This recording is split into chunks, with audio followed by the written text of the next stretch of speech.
Hey everybody, welcome back. I appreciate you stopping by, and today I have a little bit of a backstory to this guy that I'm making.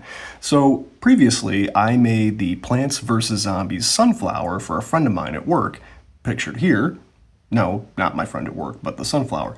Anyways, they liked it so much that they actually came back into my office and they're like, hey, you know what you need to make next? Crash Bandicoot. Now that's a name I've not heard in a long time.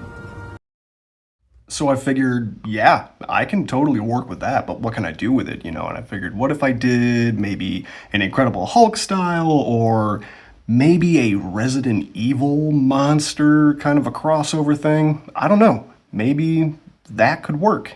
And well, that's exactly what I did. So yeah, check out the rest of the video and you can see my Resident Evil style Crash Bandicoot. Let's go to work. So with this type of a sculpture, I actually got to take some liberties with the anatomy.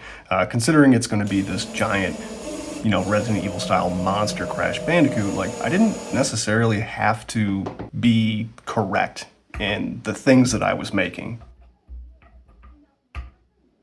Which means that, I could make one of his arms bigger than the other side. It didn't necessarily have to be symmetrical.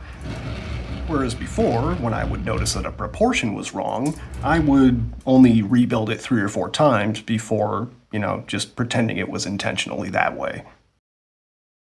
Which is why I love using reference images. Well, mostly because they give me something to completely ignore after 5 minutes.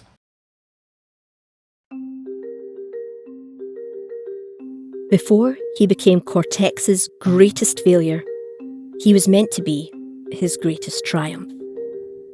Deep beneath the islands, hidden from the world, Dr. Neo-Cortex continued his experiments long after the original Evolve-Ray project had collapsed. Crash Bandicoot had escaped. Time and time again, Cortex watched his greatest creation thwart every plan, destroy every machine, and somehow survive impossible odds. To Cortex, Crash was more than an enemy. He was an obsession. A flaw that needed correcting. So, Cortex began a new project. Not to replace Crash, but to perfect him. Using stolen DNA samples, gathered over years of encounters, Cortex secretly reconstructed Crash's genetic template. Every hair, every cell, every strand of mutated Bandicoot DNA. The experiment was designated Project Bandi-Brute. At first, the results were promising. Muscle density increased by 300%. Bone strength exceeded that of reinforced steel. Reflexes and reaction speed surpassed every previous mutant Cortex had ever created. But there was one ability Cortex could never fully understand. Crash's spin. The bizarre vortex attack had become his signature. When subjected to repeated Evolve-Ray exposure, that unnatural rotation energy began affecting the mutant's body itself. Muscle fibres twisted, tendons coiled, bones adapted to withstand impossible centrifugal forces. Instead of growing normally, the creature's anatomy began spiralling inward upon itself. The more powerful it became, the more unstable it grew. Cortex pushed the experiment further. More mutagen, more radiation, more enhancements. The creature's body entered a constant state of regeneration. Whenever tissue tore, it rebuilt itself, larger. Whenever bones fractured, they healed, thicker. Growth became endless, uncontrollable. The fur could no longer keep pace with the accelerated cellular expansion. Patches of fur fell away, scarred skin emerged beneath. Its right arm swelled disproportionately, becoming a monstrous mass of muscle and bone designed to absorb the crushing forces generated by its spinning attacks. Within months, the creature had doubled in size, then tripled, then shattered every containment chamber built to hold it. Yet, the most disturbing change was not physical.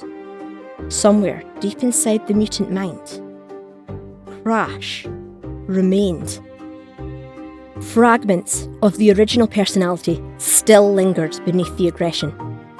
Moments of confusion, moments of curiosity, moments where the creature seemed almost aware of what it had become.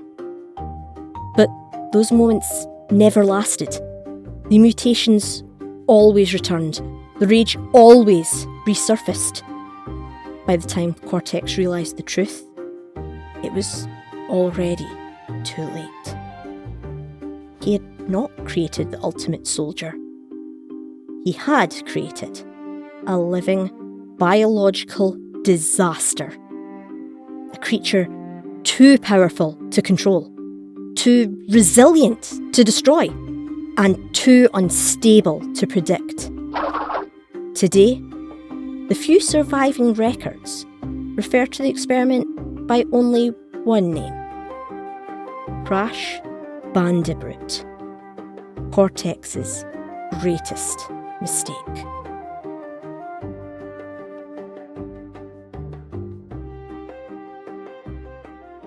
But perhaps the most unsettling part of the story is not what Bandi-Brute became. It's what he represents. For all of Cortex's genius, for every machine he built and every experiment he conducted, he never truly understood the one thing he sought to recreate. Crash was never powerful because of his mutations. He was never dangerous because of his strength. What made Crash unique was something no machine could measure and no formula could replicate. Freedom. The ability to choose. The ability to fail and keep moving forward. Bandi-Brute was created from the same foundation, forged from the same genetic blueprint, yet stripped of the very qualities that made Crash who he was. In trying to build the perfect weapon, Cortex focused on power alone. And power, without purpose, became destruction. Perhaps that is why the experiment could never succeed. Because beneath the layers of muscle, beneath the mutations and the rage, there remained fragments of something Cortex could never fully erase. A memory, an instinct, a faint echo of the creature whose DNA had made the project possible in the first place. Whether those remnants still exist is impossible to know. The records are incomplete. The witnesses are long gone. And the truth has become buried beneath years of rumour and speculation. Some claim the creature eventually perished beneath the weight of its own mutations. Others insist it still wanders the forgotten corners of the islands, hidden far from civilization, a relic of an experiment that should never have existed.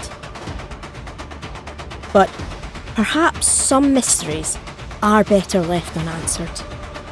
Perhaps the final fate of Bandi-Brute is not meant to be known, because in the end, his story was never really about a monster. It was about obsession, about ambition without limits, and about the consequences of trying to force perfection upon something that was never broken to begin with. If Bandi-Brute truly remains out there somewhere, then he stands as a reminder.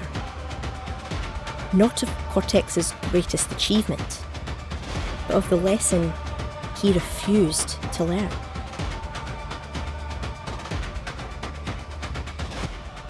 Alright, that looks like that'll do it. So thanks again for stopping by and checking out what I made this week, and a huge shout out to Cara O'Neill, who did the voiceover narration work. I thought that she did an amazing job with the story that I had written, and I think that she really knocked it out of the park. And if you're looking for somebody to do some voiceover work for you, I was able to find her on the RecordThisForFree subreddit on Reddit. Her username is PaganinPurple. So if you're looking for somebody to do some voiceover work for you, and you like the way she sounds, go ahead and shoot her a DM.